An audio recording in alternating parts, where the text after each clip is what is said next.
Ok. Bonjour, bonjour, bonjour, bonjour, bonjour, bonjour, bonjour, bonjour. Chez moi ici, le bonjour. Bonjour tout le monde. Bonjour l'Afrique. Bonjour la Côte d'Ivoire. Bonjour de partout que vous êtes dans le monde. Et mes frères, mes soeurs, mes enfants, vous tous qui êtes abonnés sur ma page, même vous qui n'êtes pas abonnés sur ma page. Ok, je vous dis tous bonjour. J'espère que tout va bien chez vous. J'espère aussi que tout va bien dans vos différentes familles. J'espère que tout le monde va bien dans vos maisons, que tout se passe bien comme vous voulez. Ok? Il faut que tout se passe bien. Ok? Nous sommes tous des enfants de Dieu. Tant que le Seigneur te permet de vivre, il y a de l'espoir en tout. Ok? Voilà. Donc, accrochez-vous à cet espoir et puis vous verrez que tout ira bien. Ok? Voilà. Et puis, ma fille, Awa, je te fais un gros coucou. Tu es un amour. Et puis, on s'est manqué. Ben, ne t'en fais pas. Si j'ai un bout de temps, je vais essayer de... Ok? Voilà. Donc, j'espère que tout va vraiment bien. Voilà. Alors, ce matin, on est dimanche matin. Là, j'ai pas dormi tôt hier nuit parce que je faisais des trucs, voilà, qui concernaient un peu, enfin, je faisais des trucs, donc j'ai pas pu dormir, donc je sais pas si j'ai une sale mine, excusez-moi, ok, voilà, je vais dormir, je vais me rattraper ce soir, après la messe, je vais partir à la messe après cette vidéo, et puis bon, quand je reviens, je vais me rattraper, ok, voilà, donc si j'ai une sale mine, vraiment, excusez-moi. Alors, ce matin, on va parler de notre Père, juste un peu, pas beaucoup. Et puis, je vais vous présenter quelqu'un que je n'aime pas trop présenter, mais depuis un certain moment qui dit des choses un peu bizarres. Voilà, donc je vais vous présenter cette personne et puis je vais essayer de développer un peu les dires de cette personne parce que j'ai comme l'impression que la famille soroïste, c'est-à-dire les soroïstes, ils veulent salir l'image de M. Gbagbo et puis brancher M. Soro. Alors, quand c'est comme ça, quand c'est dans la vérité, ça va. Mais quand ça se passe dans le mensonge, c'est là où moi j'interviens. Ok? Voilà. Donc, je vais vous présenter un monsieur qui va développer quelque chose qui est vrai, que j'ai toujours dénoncé. Mais pourquoi est-ce que pourquoi est-ce qu'il met Gbagbo dans cette histoire? Je ne comprends pas. Donc peut-être que vous pouvez comprendre. Alors c'est pour ça que je vais essayer de développer, lui faire comprendre lui-même parce que des fois, on dit des choses, on ne pense pas, on dit des choses des fois et on ne se demande pas mais pourquoi la situation est comme ça. On rentre juste sur la situation parce que c'est ce qui nous arrange. Voilà, moi quand c'est comme ça, ben, je décortique les dires de la personne pour lui faire comprendre qu'il est dans une erreur. Alors, il faut que ça s'arrête. Ok? Voilà, parce que moi, j'aime bien que vous accusez M. Gbagbo de quelque chose qui est vrai et quelque chose qui est normal, quelque chose qui est droit, que de l'accuser de quelque chose qui n'est pas droit juste parce que vous voulez brancher des gens. Non, ça c'est pas bien. C'est malhonnête, voilà. Et c'est à partir de là que moi, j'interviens dans certaines vidéos des fois. Donc, je vais intervenir dans la vidéo de ce monsieur qui s'appelle Monsieur Keïta, que je n'aime pas trop attaquer. Voilà, je n'aime pas trop l'attaquer. Mais, des fois, bon, la situation oblige. Pas que je l'attaque, mais comment on appelle ça? Je corrige ses dits. Ok? Voilà, parce que peut-être qu'il n'est pas au courant de la situation, ou peut-être qu'il est au courant, mais il fait tout simplement ça pour brancher, pour faire comprendre aux gens que M. Gbagbo n'est pas ce qu'il pense être. Alors moi, je vais lui faire comprendre que M. Gbagbo est ce qu'il dit, c'est ce qu'il est. Voilà, c'est tout. C'est pas quelqu'un qui est dans le mensonge. Ok? Voilà, parce que pour juger quelqu'un, il faut voir les pas qu'il pose. Ok? Voilà, parce que souvent les gens jugent M. Gbagbo parce que ça les fait plaisir de le juger. Des fois les gens jugent M. Gbagbo parce qu'ils veulent le salir au profit de quelqu'un. Et quand c'est comme ça, moi, j'aime pas ça. Parce que la vérité est bien à dire. On est tous sur les réseaux sociaux. Les réseaux sociaux, c'est tout le monde qui regarde. Et ceux qui nous regardent des fois aussi, par nos choses que nous disons, ils essayent aussi de comprendre certaines choses qu'ils ne comprennent pas. Alors, quand il y a le mensonge qui rentre là-dedans, c'est pas bien parce que c'est toute c'est tout un peuple qui te regarde, c'est-à-dire c'est les gens qui te regardent et ces gens-là, il faut les conduire dans la vérité. Il faut pas les conduire dans quelque chose, toi, qui t'arrange et qui n'est pas la vérité. Voilà. Donc, j'ai essayé de développer pour que vous compreniez pourquoi est-ce que je vais parler de ce monsieur et de sa vidéo qu'il a fait. Je ne sais pas si on va terminer tout à fait sa vidéo parce qu'elle est très très longue. Donc, ça va faire que si je la mets, que vous écoutez toute la vidéo, moi, je n'aurai pas le temps de développer ce que je veux développer. Donc, ce qu'on va faire, je vais juste mettre un peu et puis je vais vous dire d'aller chercher la vidéo sur YouTube, sur Facebook, et puis vous allez l'écouter, et puis vous, à fonction de ma vidéo, vous allez comprendre de quoi je parle. Ok? Voilà. Donc, comme je vous l'avais dit tout à l'heure, qu'on va parler de notre Père un peu, voilà. Aujourd'hui, on est dimanche, normalement le dimanche. Dieu a travaillé pendant 6 jours. Et le 7e jour, il s'est reposé. Et c'est le 7e jour qui tombe le dimanche. Et le dimanche, c'est fait pour louer le Seigneur. Même quand tu n'as pas une église, ou que même si tu ne vas pas à l'église, tu dois le louer chez toi à la maison. Tu dois prier chez toi à la maison. Ok? Voilà. Tu dois honorer le Seigneur chez toi à la maison. Car le Seigneur même dit que partout où tu évoques mon nom, j'y serai. Ok? Voilà. Donc partout où tu évoques le nom de Dieu, de Jésus, lui, il est là, il se présente. Ok? Voilà. Donc les dimanches, priez chez vous. Ceux qui peuvent aller à l'église, allez-y à l'église. Priez notre Dieu, le Dieu Tout-Puissant Jésus, celui-là même qui nous a créés, celui-là même qui n'a pas hésité pour aller sur la croix de Golgotha, celui-là même qui a pris tous nos péchés dans nos vies, celui-là même qui a souffert pour nous, celui-là même qui a subi toutes sortes d'humiliations pour que nous puissions vivre, celui-là même qui ne nous a pas abandonnés, celui-là même qui n'a pas réfléchi 2 fois pour sacrifier sa vie, pour que nous ayons la vie en lui, celui-là même qui est merveilleux, celui-là même qui est amour, priez-le les dimanches. Pas que les dimanches, même tous les jours, si vous avez le temps, priez le Seigneur. Ok? Voilà. Parce que Dieu nous a tellement aimés qu'il s'est sacrifié pour que nous puissions vivre sur la terre. Ok? Voilà. Donc, priez votre Dieu. Confiez-vous à lui. Rentrez dans une intimité avec le Seigneur. Le Seigneur, il aime ça. Ok? Ne laissez jamais quelqu'un se mettre entre vous et Dieu. Ok?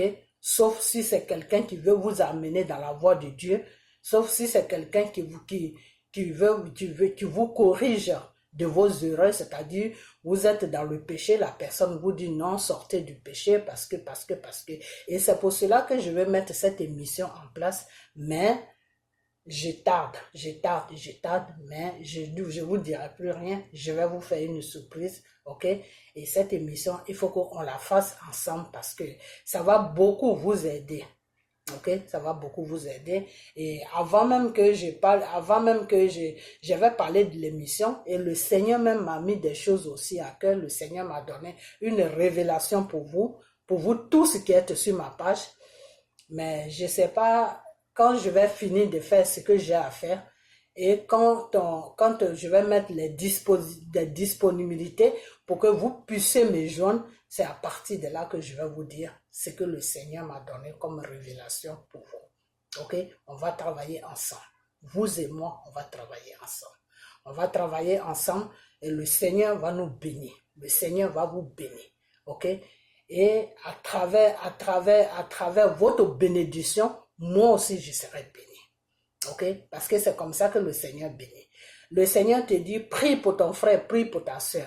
Et quand tu pries vraiment pour ton frère ou pour ta soeur, quand tu mets vraiment la vérité dans la prière que tu fais, quand tu fais vraiment, tu pries vraiment comme si la prière même te concernait.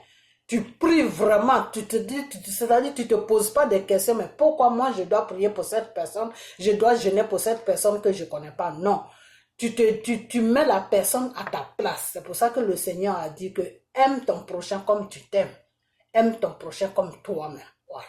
C'est-à-dire le Seigneur te dit de prier pour ton frère, pour ta soeur. Tu penses même pas que c'est quelqu'un que tu connais pas. Tu te fais même pas toutes ces idées-là. Tu te dis tout simplement que c'est Dieu qui m'a dit de prier pour cette personne. Je dois prendre la prière au sérieux. Et tu as fait la prière comme si c'est toi-même, c'était ta prière. Ok? Quand tu vas dans ce sens-là, et puis Dieu voit que tu es sincère avec ce qu'il t'a confié, avec la prière qu'il t'a confiée, que tu es dans la vérité, quand le Seigneur finit de bénir la personne, toi aussi tu es béni. Quand le Seigneur finit de bénir la personne, toi qui as prié pour lui là, toi qui as prié là, il te bénit aussi. C'est pour ça que dans le temps, les grands hommes de Dieu, quand on parle de eux aujourd'hui, les Joseph, les Moïse, les Abraham, les Jacob, tous ces gens-là, c'est pour ça que c'était des gens qui étaient heureux. C'est pour ça que c'était des gens qui avaient tout. C'est pour ça que c'était des gens, quand on parle d'eux, c'est comme s'ils avaient tout l'or du monde.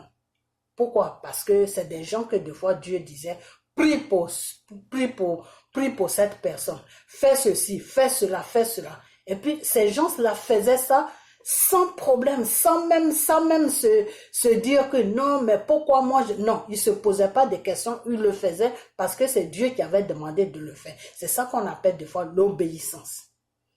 Ok? Pourquoi est-ce que le Seigneur nous demande de l'obéir? Parce que dans l'obéissance, toi-même qui obéis à Dieu là, Dieu peut te bénir. De nos jours, ceux qui se disent pasteurs, qui sont partout dans ce monde-là, il y en a que le Seigneur a touché pour faire son œuvre. Il y en a qui sont venus par eux-mêmes pour faire l'œuvre du Seigneur. La seule différence, je vous ai toujours dit que quand le Seigneur t'a pas touché pour faire son œuvre, c'est-à-dire quand tu n'as pas eu un appel du Seigneur pour faire son œuvre, tu es obligé de t'investir beaucoup plus que celui qui a été appelé. Parce que celui qui a été appelé, vous n'avez pas le même problème. Parce que celui qui a été appelé, il peut faire tous ses caprices, il peut faire toutes ses bêtises, mais Dieu sera toujours là pour le corriger.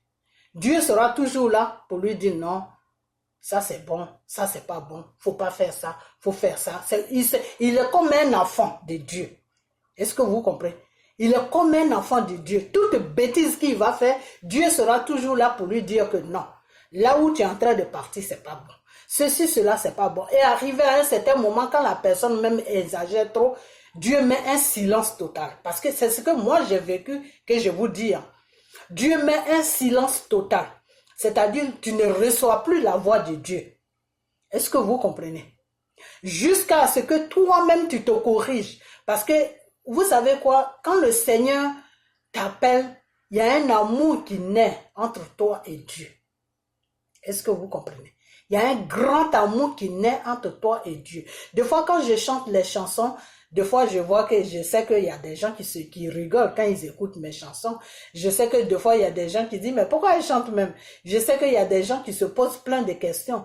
Mais c'est l'amour de Dieu qui m'amène à faire ça. C'est-à-dire, l'amour de mon Père m'amène à faire des trucs où je n'ai pas honte.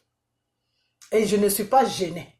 Vous comprenez? Parce que quand le Seigneur te choisit, quand le Seigneur te fait appel, quand le Seigneur tisse une alliance avec toi, et que le Seigneur te dit, ma fille, mon fils, aujourd'hui, j'ai tissé une alliance avec toi, tu m'appartiens, tu vas être à mon œuvre.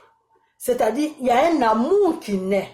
Il y a un amour de père et d'enfant qui naît. Et cet amour de père et de l'enfant est plus fort que l'amour du monde de père et l'enfant.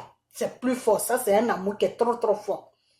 Est-ce que vous comprenez? C'est un amour qui est trop trop fort. Donc, quand tu fais des bêtises deux fois, le Seigneur te corrige, il te dit non, il faut arrêter, non, faut pas faire ça.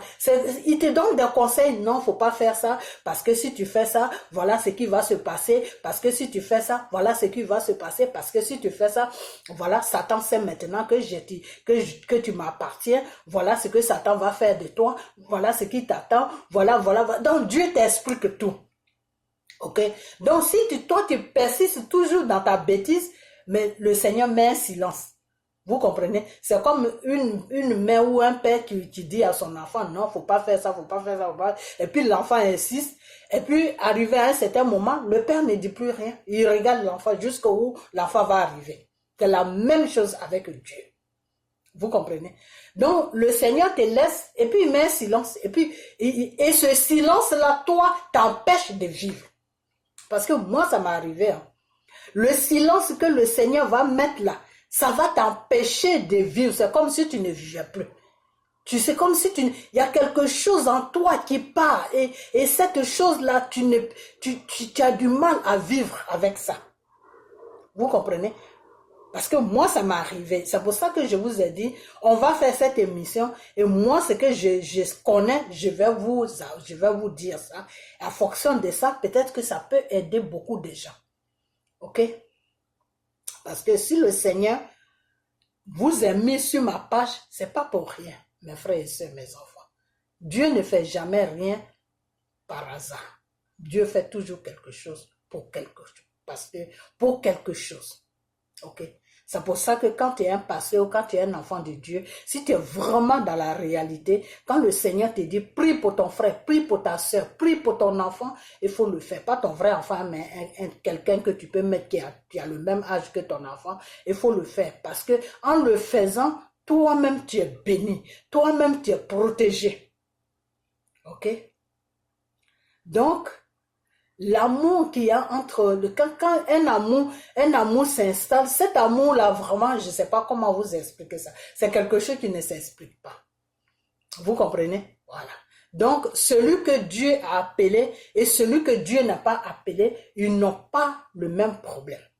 Parce que celui que Dieu a appelé là, ou celle que Dieu a appelée là, Dieu a beaucoup de patience. Et Dieu, malgré que Dieu va mettre le silence, voilà, j'étais sur le silence. Quand Dieu met le silence, et puis la personne se corrige, ben Dieu revient. Un matin comme ça, ou un soir comme ça, boum, tu attends la même voix. Et puis tu es heureux. Et c'est comme si tu revivais encore. Tu vois? Et tu commences maintenant à lui dire, oh Père, ne m'abandonne pas, blablabla. Tu commences à lui dire vraiment, c'est la peine que tu as reçue, la peine que tu as eue quand tu n'entendais plus sa voix. Ok? Donc, celui qui a été appelé par le Seigneur, celui que Dieu a tissé une alliance avec, et celui qui n'a pas été appelé par le Seigneur, celui qui s'est mis dans l'œuvre de Dieu et celui qui a été appelé par Dieu, ils n'ont pas la même façon. Ils n'ont pas le même problème. Parce que celui que Dieu a appelé, Dieu est plus avec lui. Ou Dieu est plus avec elle, par rapport à celle ou celui qui s'est levé lui-même, qui s'est jeté dans la voie de Dieu. Celui qui s'est mis dans la voie de Dieu, sans l'appel de Dieu, doit faire beaucoup d'efforts pour que Dieu puisse vraiment l'utiliser. Et lui, il doit être toujours correct. C'est-à-dire, il doit être correct. Il n'a pas droit à l'erreur. Il peut faire une petite erreur, oui, mais il n'a pas le droit de faire beaucoup d'erreurs comme celui que Dieu a appelé. Ok? Parce que celui que Dieu a appelé là, Dieu l'a pris, celui que Dieu l'a appelé, automatiquement, il est un enfant de Dieu. Je vous ai toujours dit qu'on est tous des enfants de Dieu, mais dans les enfants de Dieu là, il y a aussi des enfants de Dieu, c'est-à-dire on est tous des enfants de Dieu, mais Dieu s'est choisi lui-même ses enfants parmi nous les enfants de Dieu. Est-ce que vous comprenez?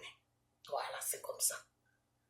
Dieu s'est choisi. Pourquoi est-ce que Dieu n'a pas pris dans le temps, pourquoi est-ce que Dieu n'a pas pris tout le monde pour jouer le rôle d'Abraham, de Moïse, de Joseph, tout ça? Pourquoi Dieu n'a pas fait ça? Parce que Dieu a préféré ceux-là. Dieu a préféré ceux-là. Dieu a choisi ceux-là parmi ses enfants. Donc Dieu a toujours des préférences, c'est-à-dire Dieu choisit lui-même ses enfants. Et quand Dieu t'a choisi comme ça, il ne faut même pas que quelqu'un joue avec toi. Celui qui joue avec toi, tu trouves Dieu devant lui. Mais souvent, les gens ne savent pas ça. Vous comprenez? Voilà.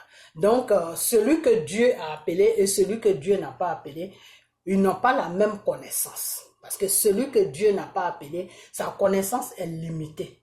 Et celui que Dieu a appelé, sa connaissance est profonde. Parce que des fois, le Seigneur te fait même des révélations que tu vas sortir, les gens ne vont même pas croire. C'est pour ça que des fois, quand il y a des choses qui doivent se passer, puis le Seigneur me dit, je préfère me taire. Parce que des fois, les gens ne me croient pas. Les gens ne croient pas, donc je préfère brosser un peu, aller un peu dans le sens et puis j'arrête. C'est-à-dire, je ne dis pas vraiment ce qui va se passer, mais j'essaie de mettre les gens sur la voie et puis moi j'arrête. Ok? Parce que les révélations que le Seigneur me donne des fois sont trop profondes. Sont trop profondes. Et si quelqu'un ne sait pas vraiment que je suis dans le Seigneur, la personne ne va même pas croire jusqu'à ce que ça lui tombe sur le nez. Et des fois, ça fait aussi que il y a certaines choses, des fois le Seigneur me parle, il me dit, oui, ma fille, je t'avais dit d'annoncer ça. Si tu l'avais annoncé, peut-être que tu aurais pu amener plus de mes enfants vers toi pour que je puisse gagner des âmes. Des fois, le Seigneur me dit ça. Des fois, le Seigneur me dit ça. Qu'il faut annoncer les choses. Quand tu les annonces, les gens peuvent avoir confiance à toi et venir vers toi. Et puis, tu les as. Et puis, et puis tu les amènes vers moi. Des fois, le Seigneur me fait cette reproche. Ok?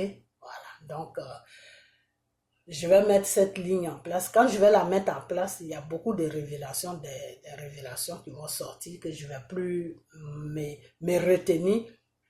Ça va sortir. Quand je serai en contact avec vous, il y a beaucoup de révélations peut-être que Dieu va me donner à ce qui vous concerne.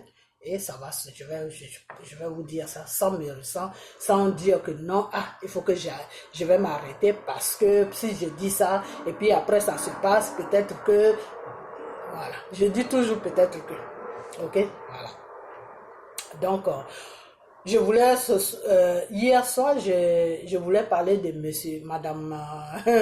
monsieur Peter avec sa femme Keita, mais j'ai pas vraiment eu le temps. J'ai pas eu le temps. Et depuis que j'ai dit que j'allais faire sa vidéo sur sa révélation que j'ai reçue avec cette chanteuse-là qui s'appelle, comment elle s'appelle, mais, oh là là, enfin, cette chanteuse-là, depuis là, j'ai pas vraiment le temps. J'ai pas le temps. Les gens même qui me connaissent, avec qui je suis en contact, peuvent savoir. Je travaille beaucoup, donc j'ai pas vraiment, c'est pas facile.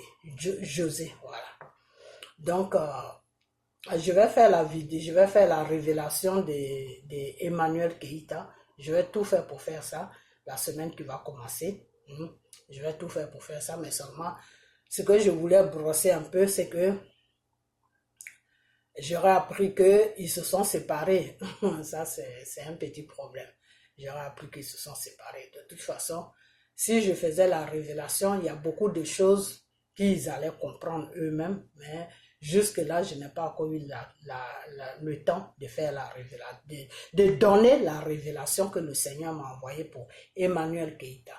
Et c'est pour cette raison que je vais dire à Peter que quand je vais donner la révélation que le Seigneur m'a donnée pour Emmanuel Keita, j'espère que tu auras la force de lui dire que je mens. C'est pour cette raison que je vais dire ça. Ok? Voilà. Donc, il y a beaucoup de choses que je dois dire à cette dame-là de la part de Dieu. Ben, je vais tout faire pour le faire la semaine prochaine parce que la semaine prochaine, j'aurai quelques jours de vacances. Pas beaucoup de jours, mais au moins 2-3 jours. Donc, je vais en profiter dedans pour lui faire sa révélation, pour lui donner sa révélation. Ok? Voilà. Mais en premier lieu, déjà, ce que je vais lui dire, c'est que il faut que... Il y a beaucoup de choses qu'elle doit arranger chez elle. Il y a beaucoup de choses qui l'échappent. Elle vit la vie de quelqu'un, elle vit la vie de quelqu'un d'autre. Et quand elle avait dit que oui, l'homme qui en elle est parti, je l'avais répondu dans ma vidéo, j'ai dit, il n'est pas parti, il est là. Ok, voilà. Donc, le Seigneur veut qu'elle change. Le Seigneur veut lui montrer ses défauts pour qu'elle puisse changer, pour qu'elle puisse arranger sa vie. Parce que c'est une femme qui veut rentrer dans un foyer, mais elle ne sait pas comment se prendre et ce n'est pas facile pour elle. Ok, voilà. Donc, le Seigneur veut l'aider parce que elle, des fois, quand elle prie, elle demande à Dieu qu'elle veut quelqu'un de bien qui va l'épouser, tout. Elle a envie de rentrer dans un foyer. Elle demande ça à Dieu. Mais avant que Dieu t'accorde cela, Emmanuel Keïta, il y a beaucoup de choses que tu dois arranger dans ta vie. Ok? Parce que Dieu ne donne pas, Dieu ne bénit pas dans la saleté. Dieu ne bénit pas dans le mensonge.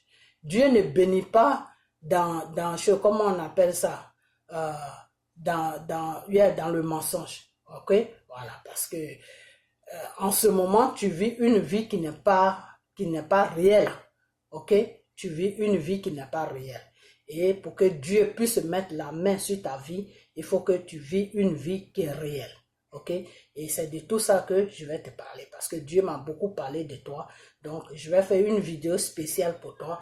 Et puis, si tu écoutes ce que le Seigneur t'a dit à travers moi, ah ben, toi-même, tu vas voir le changement dans ta vie. Ben, si tu n'écoutes pas aussi, il n'y a pas de problème. Tu continueras toujours ta vie. Ok? Celle que tu t'es choisie, toi-même, la vie que tu t'es choisie. Pas la vie que Dieu t'a donnée, mais la vie que toi-même tu t'es choisie. Ok? Maintenant, Dieu veut que tu vives la vie que lui, il t'a donnée. Et que toi, cette vie-là, tu l'as jetée à la poubelle. Et puis tu vis maintenant une vie du monde.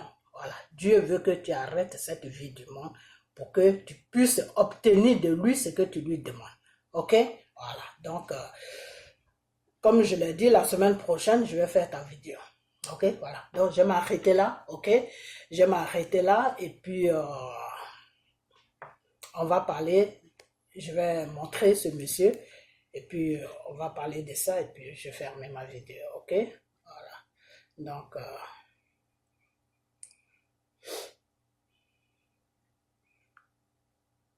voilà. Écoutez. C'est M. Keïta. Hein? Ce dont nous allons parler aujourd'hui. Voilà. Je vous ai dit, j'aime pas trop montrer les images des gens parce que dans la loi, c'est pas bon. Ok? Après avoir entendu parce que tu peux dire que non, je voulais expliquer quelque chose. Dont il est question. Mais l'image de la personne, c'est pas bien. Okay? Mes détracteurs poseront la question, mais comment? Mais vous connaissez sa voix. C'est aussi simple que ça. Je vais vous donner ma source d'information parce qu'elle n'est pas cachée. Ce n'est pas un cassement de papeaux. Moi, je suis un enfant de Dieu, j'aime pas. Vous allez vous frapper sur Google les 11 accords secrets que la France a signés en 1959 avant de permettre à nos États d'accéder à l'indépendance. United Airlines will offer more than 3,500 daily domestic flights this December, which will be the most flights since the start of the pandemic. Ces accords-là, ces 11 accords, si vous les lisez, vous cherchez à les comprendre, à les décortiquer, à les analyser, vous allez vous rendre compte que tous les discours de tous les présidents, je dis bien de tous les politiciens, ce que je vais vous dire aujourd'hui va mettre énormément la France en colère. C'est vrai que l'information est disponible, mais combien de personnes sont au courant? Combien de personnes savent que l'information est disponible? Donc, on va avancer un peu. 100 milliardaires, voire 500 milliardaires, mais on a seulement 100. On va avancer aussi. Là où il accuse les chiffres officieux parlent de centaines de millions de Noirs. L'émergence sera établi. Est-ce que vous voyez?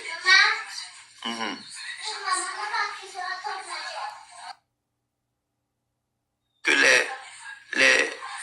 les djihadistes commençaient à prendre le pays et malheureusement on voit ce que la France produit comme piètre résultat. Ces deux points-là, le point 5 et le point 6, je voudrais que vous gardiez ça en esprit parce que je vais revenir sur ces deux éléments-là plus tard. Le 7e point, l'obligation de faire du français la langue officielle. C'est pas la francophonie. C'est à partir du 7e accord que la francophonie a été créée. Est-ce que on se comprend? Je dis, c'est à partir du 7e point, du 7e accord que la francophonie a été créée. Est-ce que le français n'est pas aujourd'hui la langue officielle dans ces colonies-là? Donc ça, on n'a pas besoin de faire un long commentaire là-dessus. La francophonie est là pour nous le rappeler. Le 8e point, l'obligation d'utiliser le franc CFA. Voilà.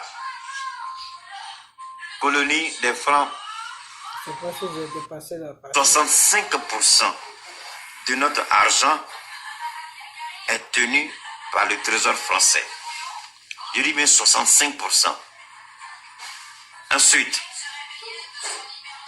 un compte d'opération ainsi que 20% supplémentaires afin de couvrir les risques financiers. Donc, 85% de notre argent. La France nous oblige, de par les accords qui nous lient à la France, de déposer 65% de notre réserve. 65% de notre réserve. Les 14 pays que je vous ai cités tout à l'heure. CEMAC, ils ont dit CEDEAO, mais en réalité c'est UMOA. Les 14 pays, les 8 pays de l'UMOA et les 6 pays de l'autre côté, 14. Donc, nous déversons à la France 65% de notre réserve. 65% depuis 1960 jusqu'à la date d'aujourd'hui. Est-ce que vous avez saisi? Depuis 1961 jusqu'à la date d'aujourd'hui, nos États continuent de déposer dans le Trésor français sur un compte d'opération 65% de notre réserve. Et on parle d'émergence. C'est pas fini. La France exige 20% capital et risque. La France demande 20%, puisque on peut faire... tu es fou bien quoi. On peut faire faillite, on peut être en incapacité de payer les dettes qu'on va prendre, on peut tomber dans une crise financière, il peut y avoir la dévaluation. Donc tous ces risques que la France a calculés, c'est 20% que nos États, nos 14 États, qui partagent ensemble une monnaie commune. D'ailleurs, le franc CFA de l'UMOA ne peut pas être consommé. Regardez comment la France est malhonnête, méchante, irresponsable. L'euro, du nord de l'Europe au sud de l'Europe, de l'est de l'Europe à l'ouest de l'Europe, la même monnaie euro est consommée sans distinction, sans différenciation. Mais notre CFA de l'UMOA, c'est-à-dire le franc CFA de l'Afrique de l'Ouest, ne peut pas être consommé dans la zone CEMAC, c'est-à-dire au Gabon, au Cameroun, en Centrafrique, au Tchad. On ne peut a sfruttare l'Africa, stampando moneta per 14 nazioni africane sulle quali applica il signoraggio, facendo lavorare bambini nelle miniere, estraendo materie prime come accade in Niger, dove la Francia Francia estrae il 30% dell'uranio che gli serve a far camminare le centrali nucleari e il 90% dei nigerini vive senza elettricità. Non ci venire a fare lezioni, Macron, perché l'Africa scappa da voi e la soluzione C'est une responsable politique italienne qui demande à Macron d'arrêter de voler l'Afrique.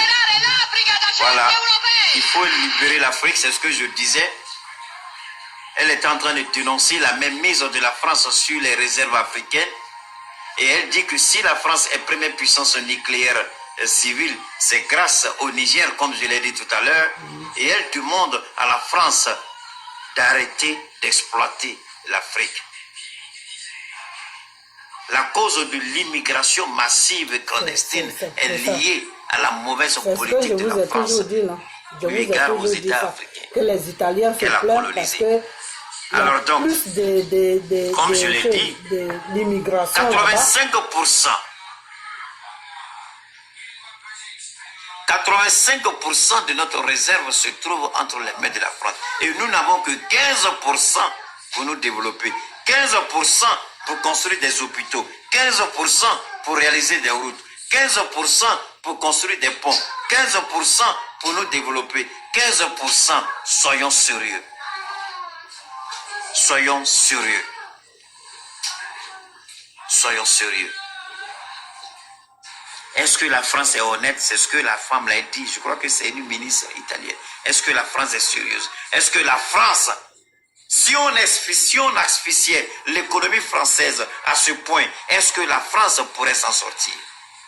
Si la France n'avait que 15% de sa richesse pour se développer, la France serait-elle aujourd'hui 5e puissance économique mondiale, première puissance nucléaire civile au monde?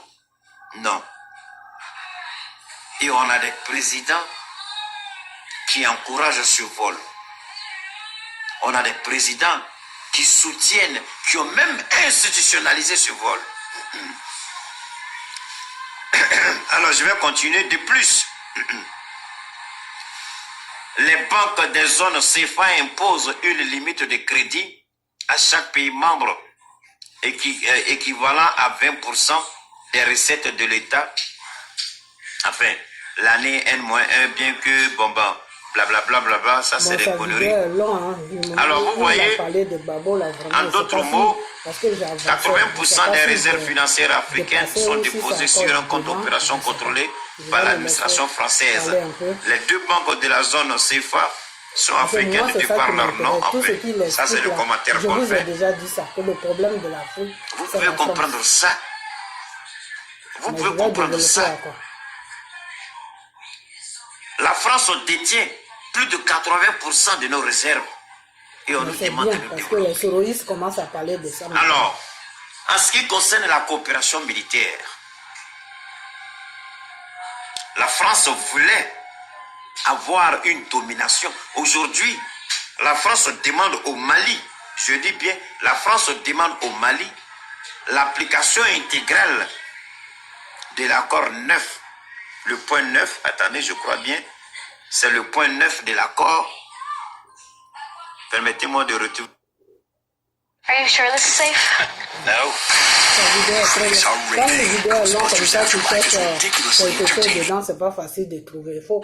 Ce n'est pas parce que la tête de Assimi Goïta ne plaît pas à Macron. Non. C'est parce que Macron a eu l'information selon laquelle Assimi Goïta n'est pas prêt à accepter et honorer les 11 accords secrets de la France.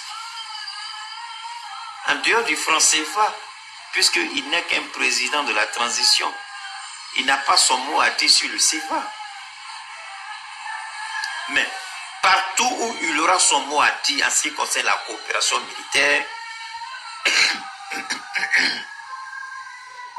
Assimi Goïta le dit à qui veut l'entendre que l'Élysée est agacé.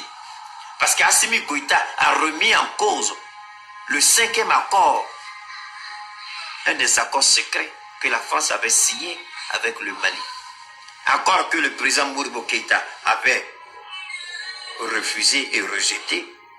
accord qui a été réintroduit par Moussa Traoré, Alpha Ouakonaré, ATT, Ibeka. Ce même accord aujourd'hui, Assimi Goïta n'est pas prêt à reconduire l'accord 5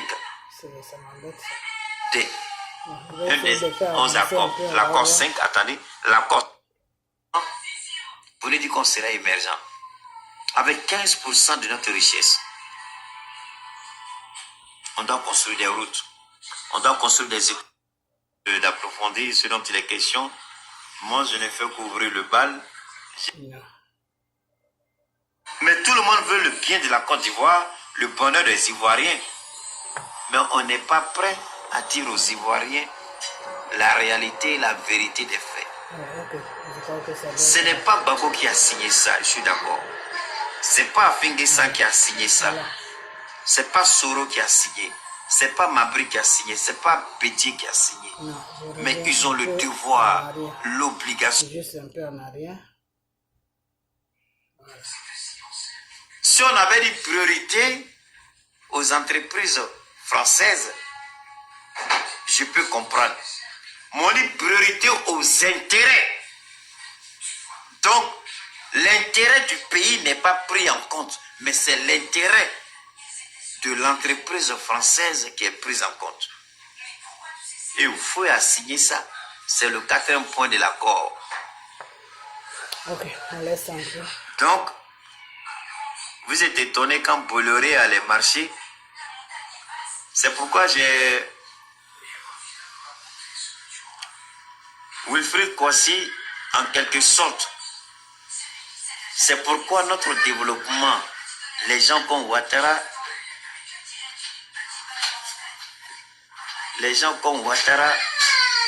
ils sont venus nous mentir. Ils nous ont manipulés. Ils nous disent, les gens comme Ouattara, émergence. Mais,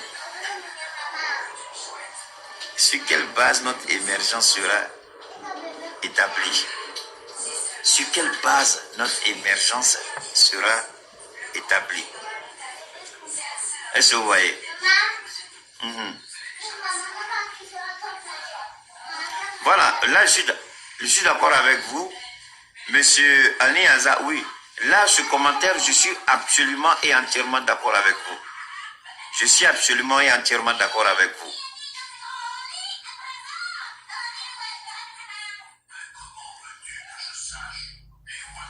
Mais moi, je n'invente rien. Il a été dit que très peu de personnes sont au courant. Mais je vous invite tous à aller sur Google, vous tapez les 11 accords secrets. Quand vous tapez les 11 accords secrets net automatiquement, vous avez le moteur de recherche, vous commence à vous sortir. Vous cliquez et puis vous lisez, à tête reposée. Moi, je fais mon analyse. Peut-être vous pouvez ne pas être d'accord avec moi. Mais lorsque vous-même vous allez lire ces accords-là, vous allez vous rendre compte qu'on est loin du compte. Est-ce que vous voyez? Non, il n'y a pas de problème, Annie, on s'est bien compris, il n'y a pas de souci, Annie. Alors donc, vous comprenez? Je vous invite à aller et puis lisez vous-même ces accords. Téléchargez, lisez. Vous pouvez les sauvegarder si vous voulez. Le 4e accord qui me tue nous impose à nos États de prendre en compte les intérêts des entreprises françaises au détriment des intérêts de nos États. C'est le 4e accord. Voilà ce à quoi nos pères fondateurs, ils nous ont sifflé l'indépendance, on a sauté, mais ça c'était des éléments qui étaient cachés. Mais vous savez, on peut dire tout d'Internet, mais disons merci, parce qu'aujourd'hui, grâce à Internet, plein de choses qui étaient cachées, plein de choses qui étaient secrètes ne le sont plus aujourd'hui. Ça, il y a 10, 15, 20 ans, on n'avait pas accès à ces informations-là. Mais grâce à Internet, on a accès à ça. Parce que c'est les bases, ces informations-là font partie des bases de données. Je ne sais pas s'il faut appeler langue officielle. c'est pas la francophonie.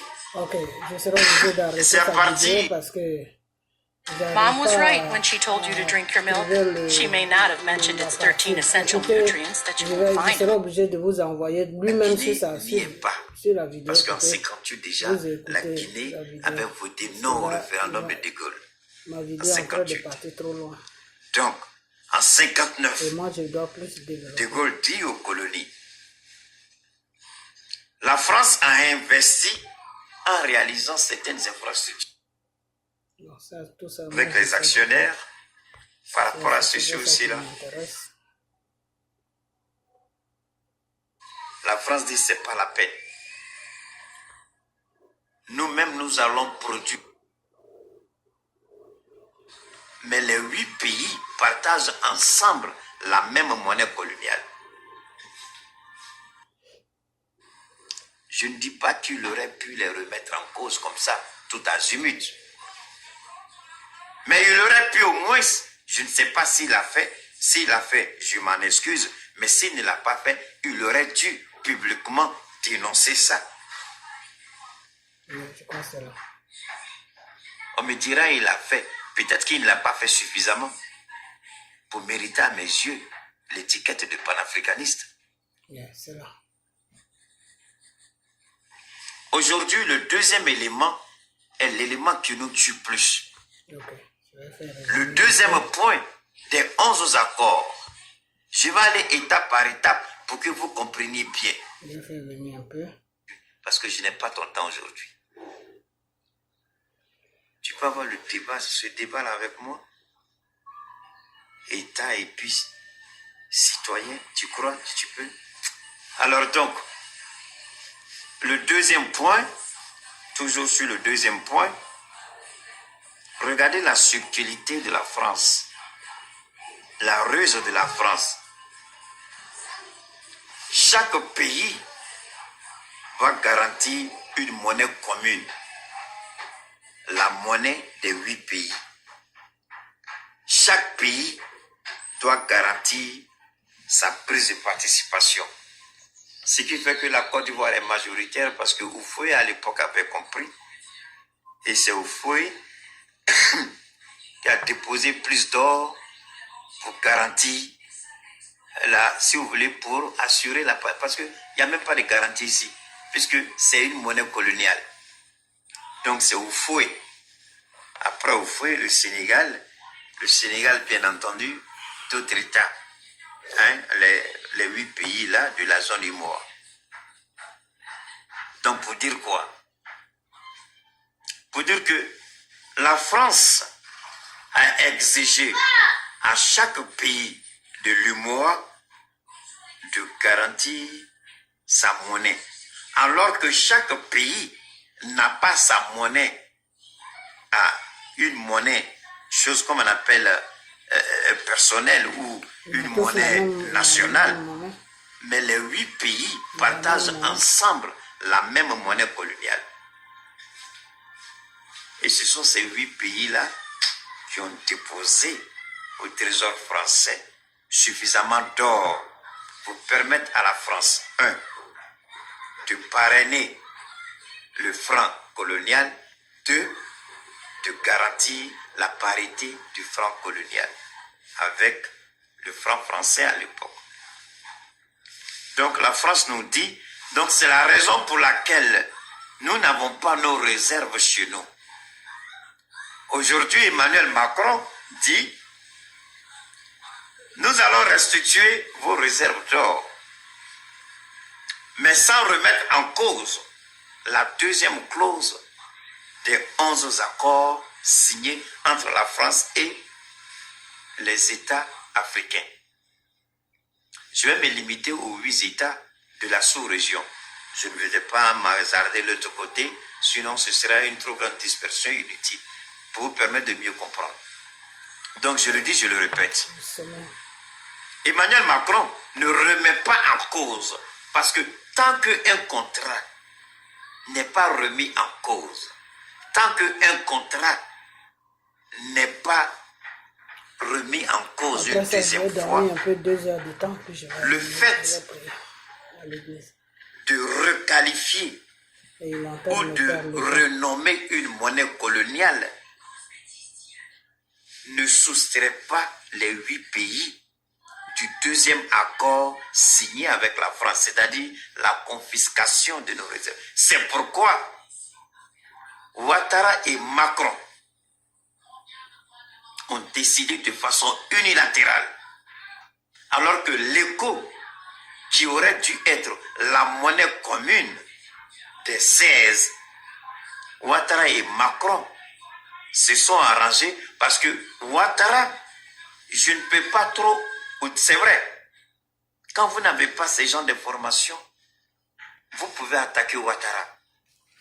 Okay. Mais d'une certaine manière, je peux dire à cette clause-là. Mais deuxièmement, je dis aussi que Ouattara, qui se dit économiste avec un PhD, PACI, à prendre connaissance des 11 accords. Est-ce qu'au port d'Abidjan, qui a l'exclusivité, l'aéroport international Félix Houphouët-Boigny. Je vais arrêter la vidéo parce que sa vidéo est trop longue et pour trouver ce que je cherche, il faut vraiment faire écouter toute la vidéo et moi j'ai pas envie de l'écouter toute la vidéo parce que si j'ai fait écouter toute sa vidéo, j'aurai plus de place pour développer. Il fait des longues vidéos comme moi, ok? Voilà, donc sa vidéo est sur YouTube, bah, je serai obligé de vous la présenter et puis allez-y sur YouTube et tapez Emmanuel, je dis Emmanuel Keïta, tapez Monsieur Keïta et puis vous allez voir sa vidéo parce que et vous prenez le temps de l'écouter. En fonction de ça, vous allez comprendre de quoi je vous parle, ok?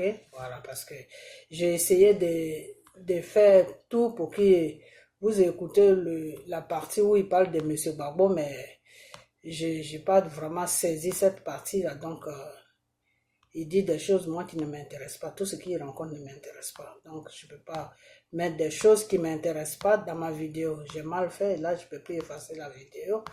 Et j'ai pensé que j'allais trouver la partie où il parle de M. Gbagbo. Et puis, vous faire écouter ça directement, mais j'ai du mal à trouver la petite partie où il parle de M. Gbagbo. Donc, je vais développer. Et puis, si vous voulez vraiment voir la vidéo, écoutez vraiment ce qu'il a dit. Je serai obligé de... Là, je suis en train de chercher la vidéo. Je l'ai fait partie parce que ça m'énerve tout ça. Ça m'énerve pourquoi? Parce que quand tu veux expliquer quelque chose comme ça, il faut faire une vidéo moins courte. Tu fais une longue vidéo de 1h30 du temps. Et on ne se retrouve pas dedans. Parce que tout ce qu'il dit, c'est ce que je vous ai toujours dit. Ce n'est pas des trucs qui sont nouveaux. Il dit qu'il a trouvé ça sur Google ou je ne sais pas quoi. Mais cette information-là, je vous ai déjà donné cette information il y a longtemps. Allez-y sur ma page, vous allez voir cette information. Ça va faire, je sais pas, 5 mois ou 4 mois que je vous ai parlé de ça. Donc, ce n'est pas quelque chose, moi, qui m'intéresse. Parce que je sais déjà, je connais le problème de la Côte d'Ivoire et de la France. Je connais. OK? Le problème de la Côte d'Ivoire et de la France, ça date depuis De Gaulle. Les papiers que De Gaulle a fait signer à tous les dirigeants africains pour prendre leur indépendance, surtout la Côte d'Ivoire pour prendre l'indépendance, c'est ça qui continue toujours. Mais ces trucs-là sont périmés. Ils sont périmés, mais la France fait des magouilles dessus. Alors, chaque président qui vient, qui a soifé de pouvoir, ah ben, c'est lui qui renouvelle. Donc, Dramane Ouattara a renouvelé ça pour se maintenir là au pouvoir. Ok, voilà. Et Gbagbo n'a pas voulu renouveler ça, c'est pour ça qu'ils ont délogé Gbagbo. Voilà, c'est tout. Donc, c'est de ça qu'il parle. Alors, pourquoi moi, est-ce que je voulais vous montrer sa vidéo? Au fait, la chose pour laquelle je voulais vous montrer sa vidéo, parce que monsieur dit que Gbagbo ne parle que Gbagbo a créé son nouveau parti et que le nouveau parti que Gbagbo a créé est boiteux, c'est boiteux, je sais pas si il dit boiteux, enfin handicapé, ok? C'est le niveau parti que Gbagbo a créé est handicapé, c'est-à-dire c'est boiteux, c'est-à-dire ça c'est pas droit quoi, c'est ça balance, ok? Ça balance, pourquoi? Parce que Gbagbo, pourquoi est-ce que Gbagbo n'a pas dénoncé les accords qui ont été signés entre la France et la Côte d'Ivoire depuis au temps de De Gaulle? depuis que Houphouët a pris l'indépendance sur la Côte d'Ivoire, depuis que Houphouët a commencé à gouverner la Côte d'Ivoire. Ok? Pourquoi est-ce que Gbagbo savait tout ça et puis il n'a pas dénoncé ça? Et la seule chose qui intéressait Gbagbo, c'était son pouvoir, son pouvoir, son pouvoir, son pouvoir. Et que le nouveau parti que Gbagbo a créé là, c'est un parti qui n'est pas trop dans la vérité. C'est un parti que Gbagbo a créé dans le mensonge parce que Gbagbo n'a pas pu dénoncer certaines choses qui sont importantes pour la paix de la Côte d'Ivoire. Ok?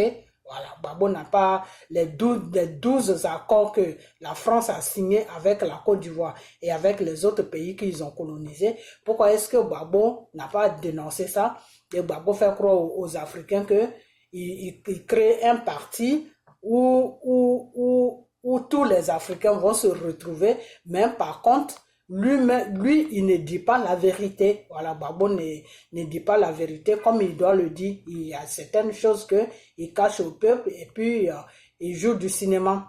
C'est ce que M. Keïta veut dire dans ce qu'il a dit. C'est pour ça que je voulais vraiment que vous écoutez ça. Mais pour écouter ça, il fallait que je laisse la vidéo du début jusqu'à la fin parce que je ne sais pas à quel moment il a parlé de ça. Donc, ça allait vraiment prendre tout le truc sur ma vidéo. Peut-être que je vais essayer de prendre un jour et puis bien faire la vidéo, c'est-à-dire faire peut-être une vidéo de 2 heures de temps, c'est-à-dire lui laisser 1 heure toute sa vidéo dedans et puis après moi-même je complète là-dessus, mais ça va faire une vidéo de 2 heures de temps, c'est un peu trop long. Ok, voilà, parce que sa vidéo dure 1 heure et quelques. Ok, donc je ne pouvais pas la laisser complètement jouer, tu vois, là même je la cherche, je la retrouve plus. Ok, sinon c'est une vidéo qu'il a fait depuis vendredi, c'est le vendredi qu'il a fait la vidéo où il a habillé en boubou chose vert. Ok, les boubous verts. Ok, voilà, donc je voulais vous montrer au moins la vidéo pour que vous puissiez la chercher rapidement, au moins vous allez, mais je n'arrive plus à la trouver, mais je n'aime pas trop faire ça parce que tu présentes l'image de quelqu'un et ça c'est pas bon, dans la loi c'est pas bon. Ok, c'est pour ça que j'ai fait écouter que sa voix, parce que si c'est la voix c'est pas un problème, tu peux dire que non, tu voulais faire comprendre et expliquer quelque chose et c'est pour ça que tu as fait ça, pour que les gens sachent de quoi tu parles. Mais montrer l'image, c'est pas trop joli à voir. Ok, voilà, donc M. Keïta dit que M. Gbagbo s'occupait que de son pouvoir. De son pouvoir, quand il parlait, il a créé son nouveau parti, où il a invité tout le monde, au lieu d'évoquer ce problème des 12 accords que, comment il s'appelle, De Gaulle a signé avec Houphouët et puis les autres pays. Au lieu que Gbagbo parle de ça, Gbagbo parlait que de son pouvoir qui a été renversé, de son pouvoir. Ok. Monsieur Keïta, ce que moi je veux dire à Monsieur Keïta, c'est que tout ce que Monsieur Keïta a dit là, moi j'ai déjà dit ça. Je vous ai déjà dit que le problème de la Côte d'Ivoire, c'est la France. Et que même si Macron quitte et qu'un autre président vient, il fera la même chose que Macron fait, ou il fera même pire que Macron. Pourquoi? Parce que c'est un dossier qui est garé à l'Élysée là-bas. Ça fonctionne de ça que ces présidents français là se comportent comme ça avec l'Afrique. Ok? Moi, j'ai pas besoin de regarder sur Google. Moi, c'est Dieu qui m'a dit tout ça. Ok? C'est quelque chose qui est à l'Élysée là-bas. C'est cette chose-là qui fait que tous les présidents qui vont venir, ils vont se dire qu'ils ont un droit sur l'Afrique qu'ils ont colonisé. Ok? Donc, ils vont piller nos différents pays parce que ce papier-là leur donne le droit. Mais ce qui se passe, c'est que ce papier-là est périmé. Ces papiers-là sont périmés il y a longtemps. Ok? Parce que c'est les papiers que Houphouët a signés avant que la Côte d'Ivoire ne soit indépendante. Ok, donc ces papiers-là sont périmés, tous les accords sont périmés.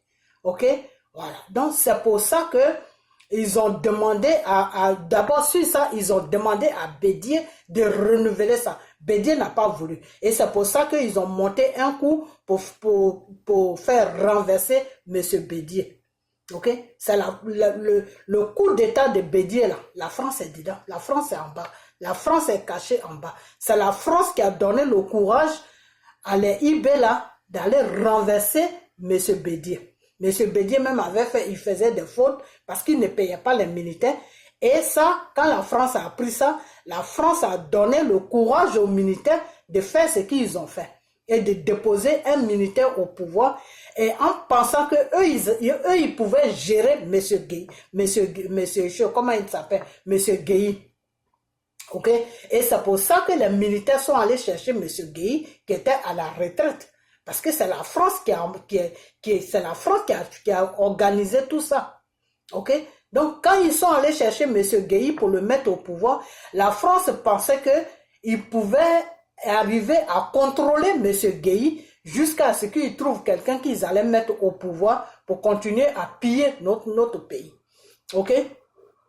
Et quand M. Gueye a pris connaissance de ce dossier, de la magouille qu'ils font, M. Gueye ne voulait plus quitter le pouvoir.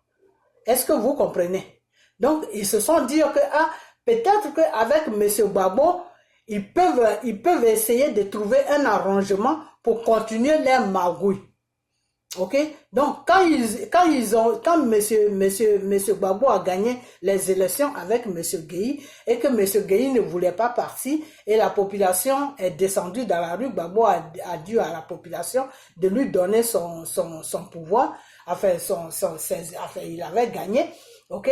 Quand la population a fait cela, pourquoi est-ce que la France a soutenu Gbagbo? Parce que la France s'est dit que il pouvait trouver un terrain d'attente avec Gbagbo, que Gbagbo pouvait signer ses papiers. Est-ce que vous comprenez? Et quand Gbagbo s'est bien installé, ils ont appelé Gbagbo à l'Élysée pour lui faire part que non, il y a des papiers que tu dois signer, blablabla, qui nous donnent droit à ça, qui nous donnent droit à ça. Ok? Et c'est à partir de là que les problèmes ont commencé sérieusement avec M. Gbagbo. Et c'est tout ça qui a fait que M. Gbagbo a dit que je ne suis pas un sous-préfet français pour que les ordres viennent de la France et puis moi je vais accomplir ça dans mon pays. Non, je ne peux pas faire ça. Je gouverne un peuple, c'est le peuple qui a le droit de me guider. Ce n'est pas vous la France qui devez me guider. Ben, vous savez quoi? Des fois il y a certaines choses que les gens ne veulent pas mettre au jour comme ça. C'est pas tous les dossiers qu'il faut décortiquer devant la population. Ok? Voilà. Donc aujourd'hui, si M. Keïta dit que j'ai une crampe. Si M. Keïta dit aujourd'hui que oui, que M. Gbagbo n'a pas dit la vérité au peuple, M. Gbagbo, c'est pour ça que je voulais vraiment que vous écoutez sa vidéo, ça m'aurait vraiment aidé. M. Gbagbo n'a pas voulu dire la vérité au peuple. M. Gbagbo a caché la vérité au peuple. Lui, tout ce qui l'intéressait, c'était son pouvoir. Ben oui, M. Keïta, c'est normal que M. Gbagbo parle de son pouvoir. Parce que pour combattre quelque chose, il faut être au pouvoir. Si tu n'es pas au pouvoir, comment tu peux combattre la chose? Hein? M. Gbagbo a commencé avec la France. M. Gbagbo a commencé à dénoncer les manigances que la France faisait. M. Gbagbo a commencé à dire aux Ivoiriens ce que la France faisait, le pétrole que la France volait, la richesse de la Côte d'Ivoire que la France volait. M. Gbagbo a commencé à dénoncer tout ça vis-à-vis de la population. Vous avez monté une rébellion, la France a monté une bande de rebelles qui sont partis s'installer au Burkina pour venir déstabiliser. Déjà, c'était pour Gueye. Parce que c'est ce que je viens de vous expliquer là. Parce qu'ils ont cru qu'ils allaient maîtriser Gueye. Et puis, le temps que Gueye est en train de mettre tout en place, eux, ils allaient chercher quelqu'un à mettre au pouvoir pour continuer leurs bêtises. Et à la fin, quand Gueye a compris les manigances de la France, Gueye a dit que lui, il ne bouge plus de pouvoir. Ok?